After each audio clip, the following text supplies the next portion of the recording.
చేదైనా గాని ఇష్టంగానే తింటున్నామంటే అదే ఉగాదని అంటా. ఏ కష్టాలైనా వచ్చిపోయే చుట్టాలే అయితే సదా సుఖాలతో ఉంటా.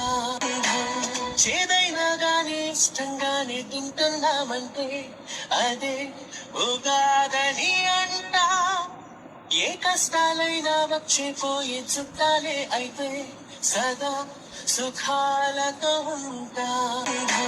చేదైనా గాని ఇష్టంగానే తింటున్నామంటే అదే ఉగాదని అంటా. ఏ కష్టాలైనా వచ్చిపోయే చుట్టాలే అయితే సదా సుఖాలతో ఉంటా.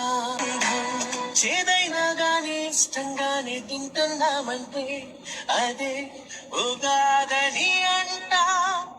ఏ కష్టాలైనా